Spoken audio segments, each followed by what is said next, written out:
ভোলা জেলার চরফ্যাশনের দক্ষিণে চর কুকরিমুক্তির অপর পাড়ে অবস্থিত ঢালচর। ঢালচরের এই অংশটিকে বলা হয় নিউজিল্যান্ড। বিস্তীর্ণ সবুজ এলাকা। নিউজিল্যান্ডের বিস্তীর্ণ সবুজ এলাকায় যেরকম হাজার হাজার গরু চড়ে বেড়ায়, ঢালচরের এই অংশটিকে, এই তাওড়াচরের এই অংশে শত শত গরু, মহিষ, ভেড়া, ছাগল চড়ে বেড়ায় ঘাস খাওয়ার জন্য। তাই স্থানীয়রা এই এলাকার নাম দিয়েছে নিউজিল্যান্ড। দেখুন বিস্তীর্ণ এলাকা, সবুজ প্রান্ত, সেখানে গরু মহিষ চড়ে বেড়াচ্ছে। তা আমরা যাচ্ছি সেখানে। আমরা কুকরিমুখী লঞ্চ ঘাট থেকে এই ট্রলারটা ভাড়া করলাম। রাসেল সামিনা লাগাচ্ছেন আমাদের মাঝি।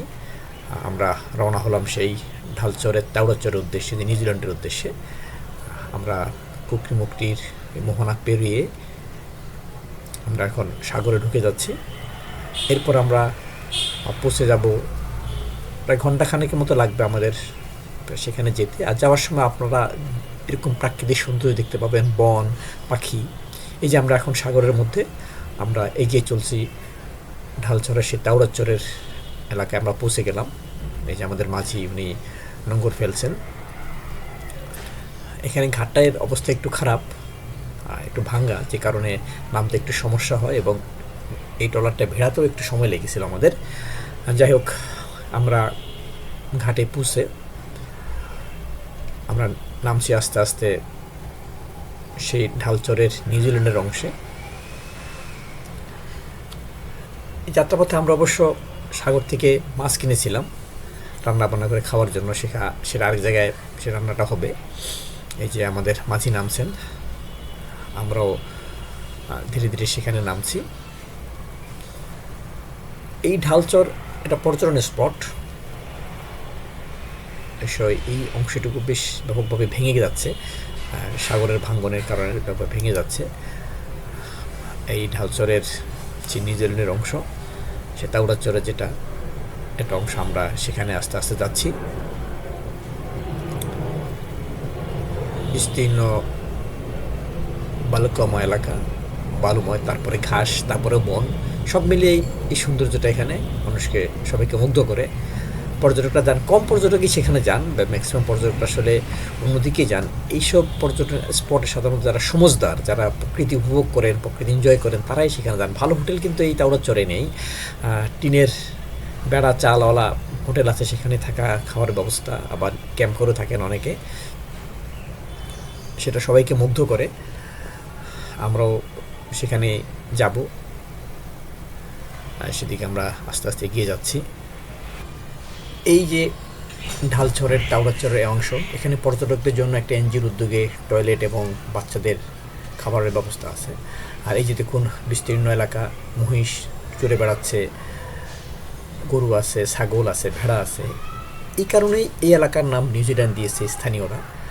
বর্ষাকালে অবশ্যই এটি পানিতে ডুবে যায়, আর শীতকালে সবুজ ঘাসগুলো গজায় শুকনো জমিতে। তখন এই গরু মহিষের পাল, শত শত গরু মহিষের পাল এখানে চলে আসে খাবারের জন্য, খাবার সংগ্রহের জন্য। এই যে দেখুন সেই বিস্তীর্ণ এলাকা, ছোট্ট একটা চোপের মতো আছে। তারপরে এদিকে দেখুন দূরে মহিষ, এপারে সাগর, একটা ঝাউ গাছ সামনে। আর এই যে দেখুন মহিষ আছে এখানে, দূরে একটা স্কুল দেখা যাচ্ছে, লাল বিল্ডিংওয়ালা। বিস্তীর্ণ এই সমতল ভূমি মানুষকে মুগ্ধ করে। পর্যটকরা কম যান সেখানে। যে দেখুন শত শত মহিষ, গরু, ছাগল এখানে চড়ে বেড়াচ্ছে খাবার সংগ্রহের জন্য। এমন সবুজ প্রান্ত মানুষকে অবশ্যই মুগ্ধ করবে। আসলে সেটা নিউজিল্যান্ডের মতো। নিউজিল্যান্ডে যেরকম তাদের সবুজ প্রান্তরে শত শত গরু চড়ে বেড়ায়, তাদের যে দুগ্ধ শিল্পের অন্যতম উৎস, বাংলাদেশে এটিও তেমন হতে পারে। তবে এখানকার গরুগুলো কিন্তু দেখুন রোগা, একেবারে হাড় বেরিয়ে গেছে ম্যাক্সিমাম গরুরই, মহিষগুলো শুধু তাগড়া। এর কারণ হিসেবে স্থানীয় জানিয়েছেন যে শুকনার সময় নাকি ঘাসগুলো কম থাকে বলে গরুগুলো সেভাবে হৃষ্টপুষ্ট হয় না। এই যে ছোটো ছোটো ক্যানেল দেখতেছেন, এই প্রকৃতি প্রদত্ত এটা খাল, কিন্তু এটি ঝড়ের সময় পানি উঠে ভাটার সময় দিকে নেমে যায়। এটা প্রকৃতি প্রদত্ত। এই যে দেখুন ছোটো নালা আছে, এই প্রতিটা চর দ্বীপ জাকলেই কিন্তু এই ধরনের নালা তৈরি হয়, দিক দিয়ে পানি নেমে যায় বা জোয়ার ভাটার সর্বজন। এই যে পানির সামান্য অবস্থান করে দেখাচ্ছি, এই ছোটো নালা বেয়ে চিকো নালা বেয়ে পানি আবার সাগরে চলে যায়, ভাটায় নেমে যায়। এটাই প্রকৃতি প্রদত্ত একটা জিনিস, এটাই ন্যাচারাল বিউটি এই ঢালচরের। এখানে পর্যটকরা যান, ক্যাম্প করে থাকেন, সেখানে খাবার ব্যবস্থা আছে। স্থানীয় যে উনি ইউপি চেয়ারম্যান, ওনার উদ্যোগে করা হয়েছে। যে দেখুন কি সুন্দর চমৎকার পরিবেশ, গরু চড়ে বেড়াচ্ছে, দূরে মহিষের পাল, শত শত মহিষ। এইটাই এই অঞ্চলের সৌন্দর্য, এটিকে নির্জন হিসেবে চিহ্নিত করেছে স্থানীয়দের কাছে। যদি পর্যটক যারা প্রকৃতি উপভোগ করতে চান, প্রকৃতি বুঝেন, যারা এই ধরনের প্রাকৃতিক পরিবেশে থাকার মতো মানসিকতা, তারাই যাবেন এখানে। এখানে কি 5 স্টার হোটেল খুঁজে কোনো লাভ নেই। এখানে আপনার জন্য ওই ধরনের কোনো ব্যবস্থা নেই।